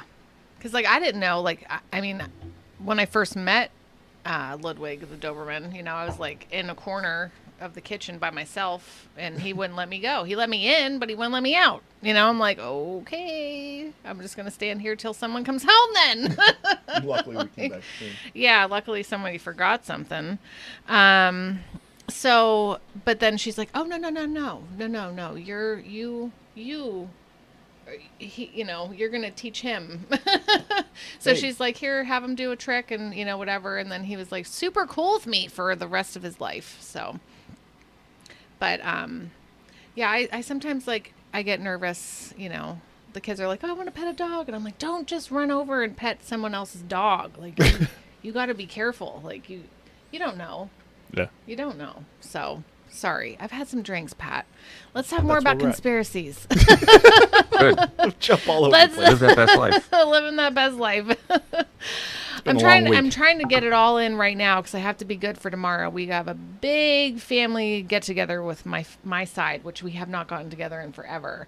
And so I'm like, all right, I'm gonna get all Oh, my let's do drinking that. in Like, now. because you're super busy with all of your businesses. How do you cut loose? Do you have time to cut loose? Do you have leisure time? Oh God. Oh, I don't know. Maybe you have to schedule another discussion on that. I Yeah. don't. Schedule I don't the, do leisure. I the did, leisure time. Pencil it in. Time to relax.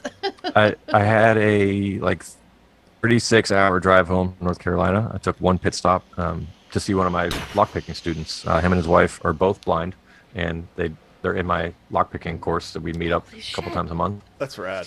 So I went and had dinner with them, and that was like 6 hours out of the way, then 6 hours back on track, and then about 18 plus hours from North Carolina to Texas.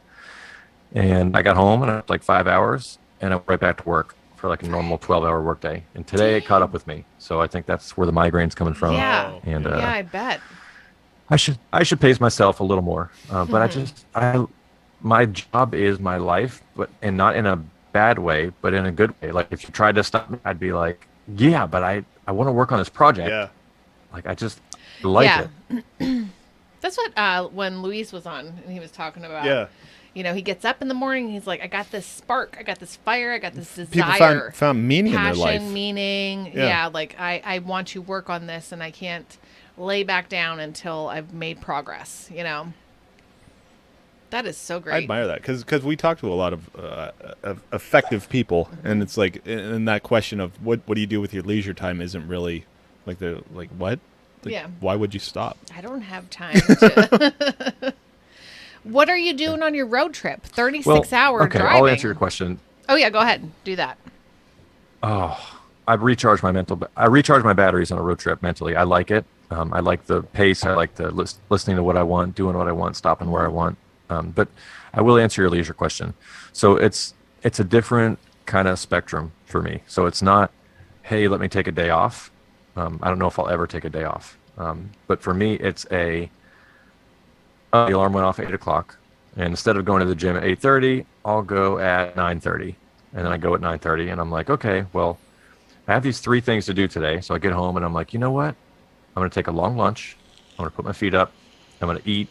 I'm going to watch a TV show. And then I'll go right back to, whatever I'm doing. Okay. So for me, that's so much more fulfilling, like to manage my day and to say, oh, I want this. I'm going to treat myself to this thing. Yep. And then I'm going to work. And I go, you know what? This thing would be nice, and work. So that's, to me, that feels so much more like organic or human. Like I like doing this stuff. It gives me meaning and value, and it pays the bills. Yeah. And I get to live my days how I want to live my days. Yep. So that's part of my leisure answer is I structure my day however I want. I still work long hours, but I enjoy it. I love how you almost reward yourself for taking a break by doing more work. Like that's what I heard when like, that's great because when you find meaning and it's productive meaning, like that's great. That's what I think. So much better. Jordan Peterson. Yeah, I've been brainwashing myself with Jordan Peterson and like the whole meaning and taking on responsibility, and that's the point of life. And I'm just telling the kids, clean your room. You have to keep your room clean. Those are the puppers again. Oh, puppy dog. Do you guys sleep together? I mean, does she have a separate bed space, or do y'all cuddle up?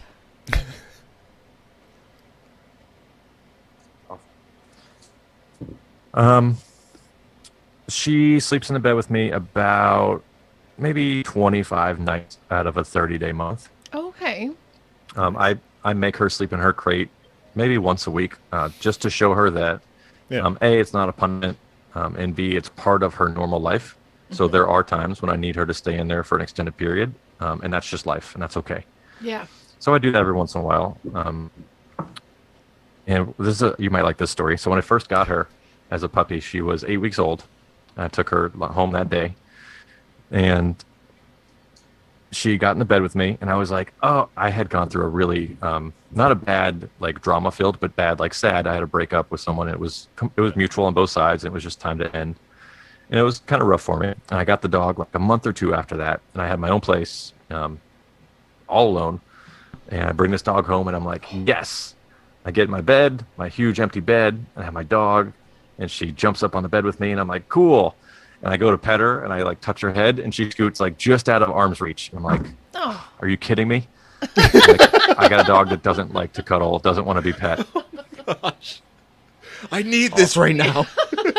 So of course, I was the first person ever that she knew. Yes. And so that quickly got better. But like the normal night was, for a 3-4 month old puppy, it was, she jumps in bed. I reach over to pet her head. She's like, yeah, that's nice, but bye. And she'll crawl like just out of arm's reach, like to the foot of the bed, and she'll sleep facing the door. Oh. Good so genetics. a couple months in, I was like, yeah, it's life. So I wake up one morning because there's something just ridiculously loud, just ringing in my ears. And as I'm opening my eyes, I realize, oh, that's really loud. That's my dog snoring. And my eyes open, and my head's on the side, on my pillow. My dog is laying upside down with her head facing me, and she is snoring, and she's breathing her snoring into my open mouth. And I'm like, as soon as I wake up. Hot dog breath. So that was the day I realized, oh, maybe she does like me. So it got better after that. So now we have a really good routine. Every night when it's bedtime, I make her sit on the floor in the bedroom. So I crawl up into the bed, and I'll kind of lay back on my back and get set up. I'll get a book or an iPad or whatever I'm doing, and I'll tell her to come on up to the bed, and she'll jump on the bed, and she'll dive head first with her nose into my armpit. Oh. And she'll plop down like right on top of me. So I pet her for a minute, and she's like, okay, cool. And she crawls to the foot of the bed, which is fine. And then anytime I get up to pee in the middle of the night, like, it's so weird. She knows before I do. Like, if I wake up and I'm just stirring, I'm like, she doesn't move. But if I wake up and I'm like, bathroom, she jumps right off. I get up, I go to the bathroom, I come back, I get bed. And it's active training. It wasn't just you live with me so you learned. It's like I've told her this is the drill. When I come back from the bathroom, you get off the bed, I crawl into bed, I get the cover set up, I get my pillow set up, then I call you back up. Yeah. So now she does it without commands. Yeah. But once I do that, she'll reposition, and if I'm laying with my back facing her, she'll put her spine right on my spine, and she'll plop down into me. Or she'll like roll up in a ball, like if my legs are in the fetal, she'll lay like spooning behind my legs. Yeah. Yep. So she does cuddle at night. But in the morning, again, if I'm just kind of waking up and checking emails on my phone, she just lays there. But as soon as I do something which is like, oh, you know what? I am going to get out of bed now. It's like I move an inch, she pops off the bed. She's like, yeah, let's go. I don't know how she knows. I don't even know half the time. Yeah. I'm like, yeah, am I going to like turn over? Or Yeah, am I you gonna didn't know you were actually gonna stand do up that, yeah. now? And she knows. Oh gosh. I So every morning too, before I get out of bed, she'll roll like right on top of me, and she'll put her eyeballs in my armpit with her nose facing up in the morning. So I scratch her neck, rub her belly, and we have a pretty good thing going. So pretty happy. That's awesome. I do miss like having Oscar Yeah. would always cuddle Like a social animal. yeah, behind my knees. If I was laying on the couch or on the bed, he'd always go, Find that circle spot. up, and then just right behind my knees, a little dachshund, so he would just be a little puddle of puppy, like right there. And I'm like, oh, I want to roll over, but he's there. When we first got him though, and he was just little, like smaller than the, his grown small self. We did that thing, you pull up the sheets and then he just went, woo, like flew off the bed. I was like, oh my gosh, I'm so sorry. That's why they wait. Yeah. To get situated. Yeah. Oh gosh. See, I do miss having. We were with Dave's sister and our nephews over the weekend, and they have 3 dogs. One is what is Trixie? Terrier something? No, terrier? I don't know what she is. I don't know. They're all little. And little then mutants. and then she rescued 2 other dogs, and one is like a pug boxer mix, and the other one is an old pug. Oh yeah. Like I mean, I shouldn't be. Yeah. Oh gosh, she's so cute, and she's black and gray. Like you set her on the face, couch and then she's stuck there. She can't get down. Yeah, you have to pick her up and put her back on the floor because otherwise she can't get back down. She's so cute, I think she's though. blind and deaf, but Yeah. I had mercy and love for that dog over the weekend. Like I bonded with that one. I know. You were like, I just want to protect you from everything. But she's so cute. Yeah. It was just a lot of fun. Like I'm not really around dogs a whole lot, so Yeah. I have a friend who has gotten. I don't know what her other 2 are, but then she got a Saint Bernard, and then she's a like, big "I'll dog. only get another Saint Bernard if they're selling them on the side of the road." And someone was selling them on the side of the road one day, and she's like, "Son of a, I have to get this now." So. But they're good. They're huge, though. They scare me. She's like, go ahead and go get some ice in the kitchen. I'm like, You ever see Cujo? I'm like, I'm not going to get ice in the kitchen. Like, your dog is ginormous. Like, those dogs are really, really big. I mean, really big. Have you ever really encountered a Saint Bernard? They're huge. Not yet. They make me nervous. Yeah. I'm just like, I was like, hey, to her daughter, I'm like, you want to go get me some ice? That's your dog. Your dog knows you. Let me. Let's see. Oh, Mary, you should read Pretzel. It's from the Curious George illustrator, and it's about weedy dogs. Well, that's the main dog in the hotel with Curious George. It is, yeah. Hunley. Hunley. Yeah. I don't know how old you are. Do you want to tell me how old you are? You don't have to. I'm 42. We're gonna add it That's to the fine. file. I'm really old. I'm almost 100. Almost 100. All right, yeah. It's all relative. I'm Yeah. 25 all the time. I'm just 25 Mentally, forever. yeah. Mentally. No, not even mentally. No, just. Awesome. I'm I'm just so gonna be- jealous. I'm going to be 25 forever. But what did you grow up watching? Because she mentioned Curious George and stuff, and my kids, PBS, Curious George, big happenings. So. What was your thing for, cartoons after school or Saturday morning? Do you guys remember Doug and the Adventures of Quillman? Oh, I do. Avengers what? And Adventures of, did you say Aquaman? And No. Rugrats? And Rugrats? Okay. Quillman. I feel like I Okay, was... so It's you're Doug. younger than us. Doug puts the belt around his Yes. head, calls himself Quillman. Okay. Now, I feel like What the hell was that? And then something there's just broke. That was glass. Real Monsters. There's Hey Arnold. There's Rugrats. Hey, Arnold. There's, Okay. What else? Our cat's getting yelled at right now. I think he Yeah, I just broke think so. something. Sorry. I heard something drop, we and I'm hear like, our, that's... our oldest kid yelling at the cat. So, all right. So, see, I feel like that was just behind. He's really going off. Yeah, me. The cat. I think the cat broke something. What'd he break? Cap to. Oh, he's up on the fridge. Oh, he's on the fridge. Okay, so spray paint. Okay, yep. I bet you don't get on the fridge, Arrow, huh? You don't get up on the fridge, huh? There you go, puppy dog. You will if I tell her to. Yeah. Sure, yes. Only if he says so. All right, so Rugrats and all that. Movies-wise, what's some of your favorite? I saw a young kid wearing a Goonies shirt the other day, and I was like, you don't even know that's my favorite movie of all time. Let me hear you quote 5 lines. What's some favorite movies as growing up? Doing speed round. Growing up, I don't know. Let me here. see if any of them are in my current library. Oh, okay. I've seen You've Got Mail with Tom Hanks and Meg Ryan like 1,000 times with my mom when I was a kid. Oh, Wow. really? Did you willingly watch that? Or was she like, you're going to sit here and watch this with me? I could see you doing that to our kids. Like, that was her favorite movie, so now you're watching it with me. Oh, I should have just been like, Father of the Bride, everybody come in. We're watching Father of the Bride. Again. Goonies. So what I was watching before this started is I was about halfway through Fifth Element, Oh, one of my favorite movies. we had that on our movie night, yeah.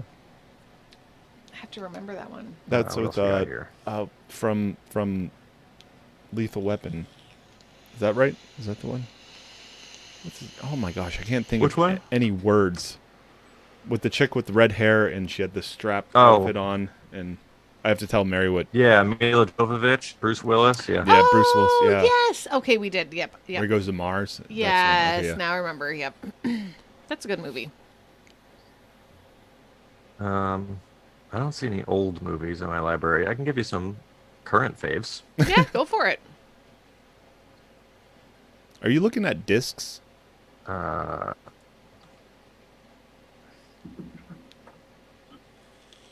Oh, okay. iPad. Okay. It's like you got your old CD book out. Like, go ahead and pick a CD to listen to. Remember that when you get in the car, be like, go ahead, you get the DJ. Big thing CDs, yeah. That old You get to manage the discs for me. Yeah. You got the yeah. 58 disc Oh. book out. Yep. You can listen to Tribe Called Quest and That's fun. Dodgeball, huge favorite. Dodgeball. A Knight's Tale, big win. What is that one about? Do I know? It's like what it's else we right on got? the edge of my consciousness. All three Pitch Perfect movies, of course. We should put that. We should take some of these and put them on our movie night. Oh my gosh, you know? we need some culture. Yes, we do. What are we watching? What was the one for Sunday? Tropic Thunder. Yes. One of my top 10 faves. We got Grandma's Boy coming up this Sunday night. Grandma's Boy. Oh, that's right. Oh. That's also a really good one. Yeah, I like that. There's just one scene that makes me really 2001: A Space Odyssey. That's Oh, weird. okay. Stripes. That's a complicated watch. Have we watched any movies, me and you, without anyone else in a while? Probably I don't not. think so. Yeah. That's why I love Sunday night. Here we movie go. night, Oh, 'cause- here's one called Moon. It's with Sam Rockwell, and he's working by himself on a contract on the moon. Wow. Sounds Have like you heard The of that? Martian. I have not heard of that, but that sounds kind of creepy. Like you're on the moon alone. Yeah. Yeah, like The Martian. Remember? Yeah, The It Martian. is, so that's one of my weird, I don't know, things I'm fascinated by is people in isolation. Yeah. And this Oh. is like one of those movies where he's by himself up there for a long time. Yeah. Did you see The Martian with Matt And Damon? it's really good. Because that one freaked Yeah, me I out, loved it. man. That one, I was like, Yeah. You just cut your arm and suddenly it's a fucking. yeah. It's You an have to ordeal. give yourself stitches. Guess what? I was like, nope, that's where I die. That's Yep, where yep. I'm. Might as bye well. bye. Yep. That's the end of the road for Mary. This is how I go out.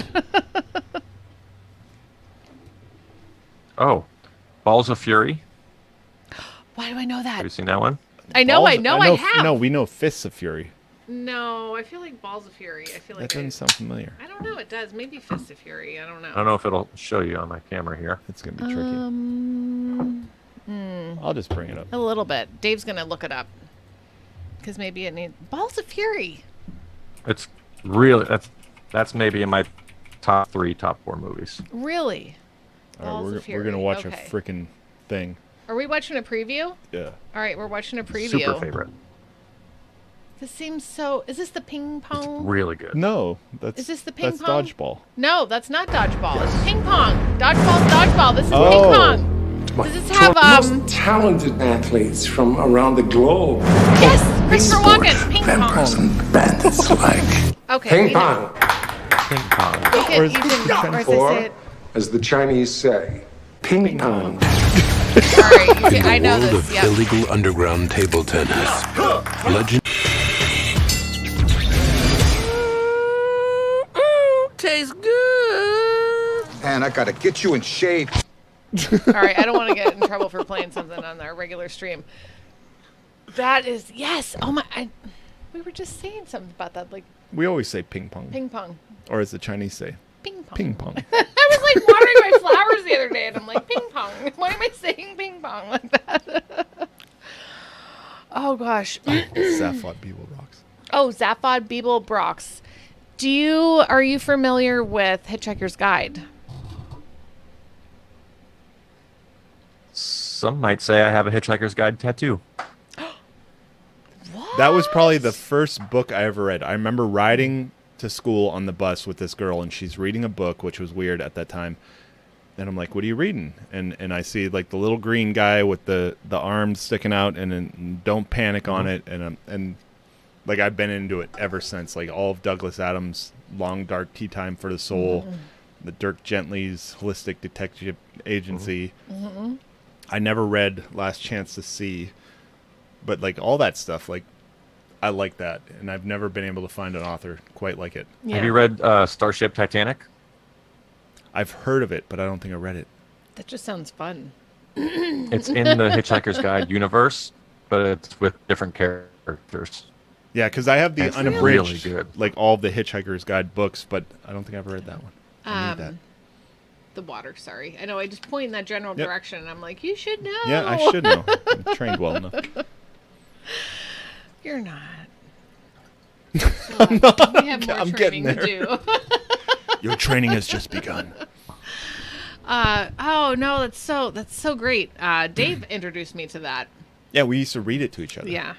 It's this big black book, and everyone it's Yeah, like, it looks like our Bible. it looks like the Bible, on the bookshelf, And David's like, our son's like reaching to go to church, and I'm like, you got the Hitchhiker's Guide, honey. like, you need the Bible next to it. That's it's so Dude, good. Dottie, Yeah, Don't panic. Yep. Apple. My grandparents had an Apple IIe with the Hitchhiker's Guide game on it. I used to play that, What? where you'd start out in the house and you had to figure out like what was going on. Do you know? Have you ever played an Apple IIe? Have you played Oregon Trail? Oregon Trail, Oregon. know People how to from pronounce it. Oregon I like did it. play Oregon Trail, and I must have been in first or second grade when I Okay. played Oregon Trail, and Yeah. the black screen with the green, Yeah. the green letter. green. Yeah. And everyone gets dysentery, or somebody dies of a broken arm. Yep. Yeah. I had our oldest, play it. I was like, you need this. You Because need we got this. the emulators now. Yeah. Yeah. So, and it was the OG, like black background, green writing. I was like, you need this. That's not what I meant. I didn't mean all the way up. No. Oh. Do you All right. take Arrow everywhere you go? I mean, when you're doing your training classes and stuff. So, if we come to a training class, do we get to meet Arrow? I mean, and you too, obviously. Yep. Oh, yay! She has a job. She sits at the front of the classroom, and she doesn't move for 8 hours. Oh my gosh. That's a good dog. Do you tell people to We give her little breaks, but do you say like, don't be talking to the dog, like all woo woo Oh, this is a woo, service dog. like, or is she? Yeah. Well, I mean, I'm just saying, I couldn't help it if I'm Yeah. sitting there and I'd just be like, oh my gosh, hi puppy. Aw, is she ready for bed? Does she collect you and say like it's time to go to bed? nope.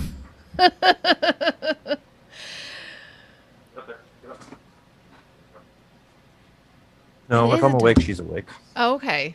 Because that's what our dog used to. I mean, and we didn't like be like, oh yeah, we're gonna go to bed because the dog wants to go to bed. But you could tell he's like, okay, guys, like, can we move it over here? can we move it a little bit closer? No, we are. We have a very good bond. That's so great. What's your We're a weekend? team. What's your weekend gonna be for you guys? No weekend. We work 7 days a week. All right. But again, because I work at my own pace, it's not a work day. It's just living and doing the things I want when I want. Yeah. That's great. I feel like that's that's freedom, in that aspect of work, because you can do what you want, schedule it when you want. Dave unfortunately has to go. I got to get up early. Yeah, and we have a big day tomorrow because we're going to my family reunion-ish kind of thing. So we're probably going to have to cut it a little short tonight, even though It's not short. It's not short. It was a full. It's 11:15 already. Dang. Yeah. Perfect. Time goes by fast. Thanks for coming on, Pat. This was really great chatting with you. I super hope we get a chance to meet you in person soon. That would be really fun, I think, and do the class. I want to do that stuff. Yeah. Like, I want to break into a building. Yeah, like me that sounds too. so much fun. I know, right? Let's see. Did you guys go to the? Wasn't there an event this year for you guys? Was it Liberty Late Night? Yeah, it was not Did a ours. meetup? It was. It was. With It's Too Late. It's another show I do with Alan Mosley. He produces the show. But we went down to Tennessee. Okay. Yeah, which is like first time in really, Tennessee. because we had some friends come up from Texas, and we're like, "Wow, what are you doing here?" And I'm like, "Oh, that's like equal distance from us to them, to there." Our drive to Tennessee to the little south of Nashville was the same as them coming from Dallas. I'm like, oh my gosh. Yeah, it was nice. It was like a cookout, kind of just hanging out outside, and then we did a live show, and yeah, it was fun. got to meet a lot of folks. I mean, and see people that we've seen, met before, and then meet some new folks in person that we've known for, years. We've been doing this for a long time. So, but to actually get to see everybody and give them a big hug in person, it's super awesome. Yeah. Thank you, Allison. Yeah. Love you. Oh my gosh. I'll let him know. If you see Kane, tell him, hey, same. Okay. If you talk to Kane, sorry, I'm having this conversation, Pat. If you talk to Kane, tell him we love him and I miss him. Yeah. Okay. We'd Seriously. love to catch up. Yeah. Kane's our friend that He's an Australian opal miner. Yes. Which is awesome.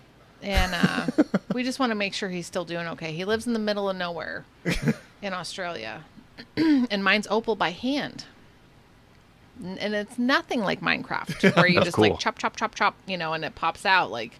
It's a lot of work. So we're just trying to make sure he's doing all right. So we'll let you know maybe if you're going to be in the area, Pat, or if you could, feel like swinging by. Next year, Alan is going to have an event again in the Nashville-ish southern, just a little bit south of Nashville. If you want to come hang out, it would be so fun. Oh my gosh. So fun. I would love to. Arrow and I love traveling. Okay. Oh my gosh. Yeah. Visiting gas stations. Yes. And visit all the gas stations along the way. Right? All the gas stations. All the gas stations. Oh, right. Arrow, you're a good girl. Yeah. Thank you, Pat. We're going to go because Dave's got to work at 5:30 or 6 o'clock. So, thank you for being here. Will you come back again? We will hang out again. We had a lot of fun. We missed you guys. It was good to talk. Yeah. Great to talk. Absolutely. Come back and visit, okay? Bye. See you guys. Oh, sheets. Yes, the sheets. We have all the... So, it's Jane wants to see every single bathroom. Every time we go somewhere, and I'm just like, oh my gosh, here we go. We're going into the bathroom. All right, so this will be our next podcast. Oh, I hope I'm doing the okay. podcast. Yeah, it doesn't matter. I just put it out there, and if people don't like it, then they can not listen, or they can if they want to hear it. How cool would it be though if we got Pat to come up and do something for that weekend? Hey, let's. I feel do a course. we have to assemble it and then be come do it. Yes. How could we? I don't know. Maybe Matt Lacey can come in. Yeah. We'll try to do as much work as possible, as much legwork as possible, and help out, and then, So that's what it sounds like. If you get a big enough crew, he will. If you build it, he will come. If you build it, he will come. Oh my gosh. I'm for it. Thanks for hanging out again. Love you guys. Yeah. Tuesday night, we're going to, I don't know. Are we going to do Tuesday? We did this Tuesday. We're doing movie night. Grandma's Boy. It's funny movie. No, it's just that scene. You don't like the Laura Croft part. There's one scene that I'm like, that's really uncomfortable. the dudes will understand. It's fine. Oh, there you go. So Celeste and Derek are in. Maybe our church would let us break in. Good night, Carl. Oh my gosh, that would Love be the you. ultimate. Oh Like, wait, that's not Carl. That's Gibbs. It's blue, and I can't see because I have my contacts in. but Good night, Gibbs. the ultimate Sorry. class would be like, we're gonna steal the Declaration of Independence. Oh, We're going to Philadelphia. There you go. I don't think they'd let you do that. No, definitely not. But that'd be super cool. It would be. No, I'm gonna keep my eyes and ears open. Yeah. Like just He's fun. thoughts. I'm so glad hanging out with I him. know. I'm so happy that he wanted to come back and hang out with us. As always, like if you want to hear like one of your favorite podcasters hang out with us, I'll send them a letter. I can't guarantee that they'll come on, but it's so cool that he came on. And then Celeste sent the name of his friend. Yes. So hopefully That knitting circle thing. the knitting circle. I think that's so great. Yeah, I love that so much. And the books, the kids' book, The and books. the books. The kids love the books. Anything that is not printed by the state. Insurgency knitting circle. Yes. Yeah. Oh, insurgency. And it sounds like he's a friend of his, so I'll name drop him, and we'll get him in. I love Eskimo. I'm so happy And she popped stopped in tonight. Yep, she did.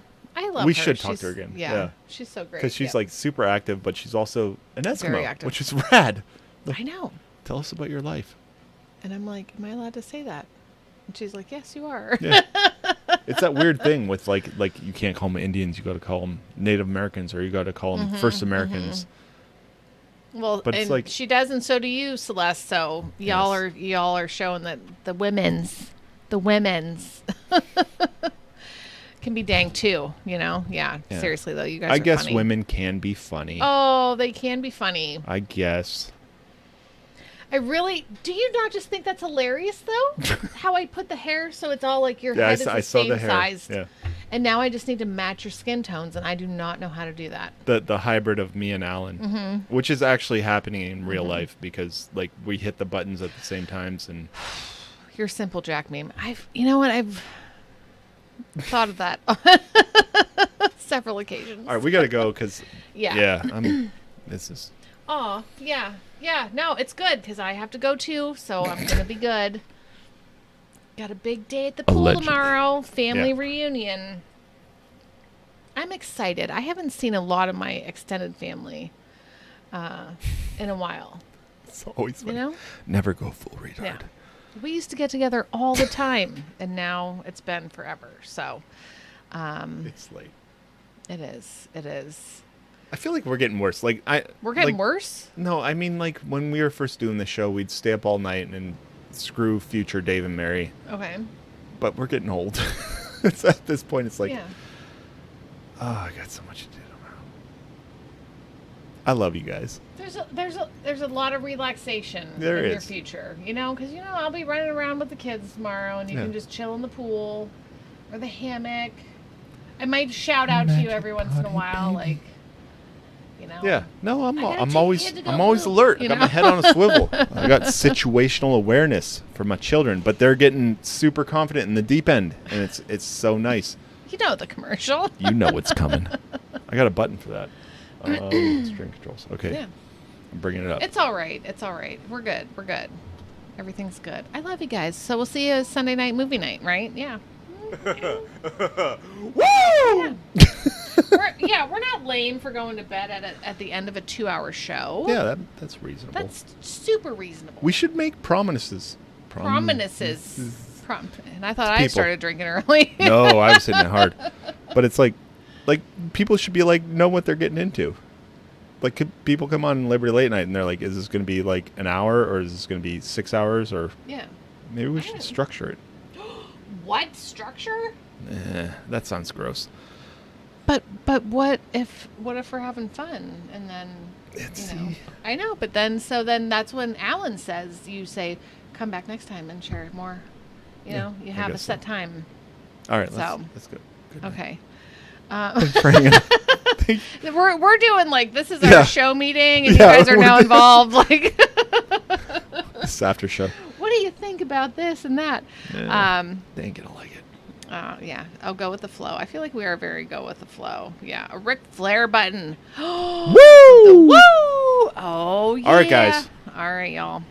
Mary's Seriously, gonna this gonna time. give her love. Seriously, this time. Seriously. For cereal. Man bear pig. Kevin said this a long time ago, and he's like, "You guys do more goodbyes or more whatever than a Kiss concert or something like that." Like, he kept coming back, like. But if you hang out in the chat long enough, we will bring back the show and. Super cereal, yeah. But I'm gonna hit the automatic button. Is that it? Dave, you make us look so old. Okay, there it is. With your sexy. Oh, I learned readers. that if I look right with my glasses on, I can get that. Where's it at? There you go. There it You're is. almost there.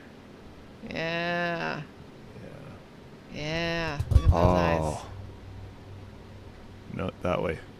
That way. There it is. Yeah, we just had a guest on the show. But now we're doing a podcast thing, so we just cut out the guest part. Right. Oh yeah, there you go. Jukebox Fucking here. blind. Yeah. Oh. You okay? All right, good night, guys. Good night. Love you all. I don't like your T-Series. Nothing personal, kid. But I must go all out. Just this once.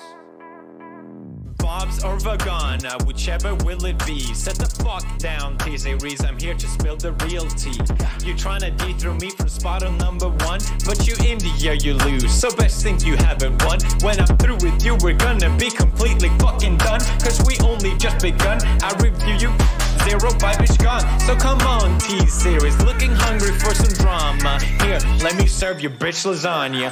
Bitch lasagna, bitch lasagna. T-Series ain't nothing but a bitch lasagna. Bitch lasagna, bitch lasagna. Look at T-Series, they just crying for their mama. Bitch lasagna, bitch lasagna. T-Series ain't nothing but a bitch lasagna. Bitch lasagna, bitch lasagna.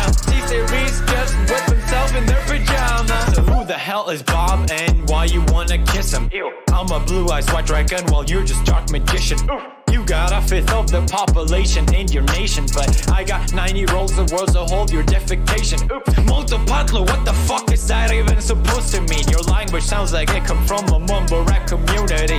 No papa, yes papa, Johnny. Now download the sugar and let's throw this fucking party with some bitch lasagna, bitch lasagna. Look at T-Series, they just crying for their mama.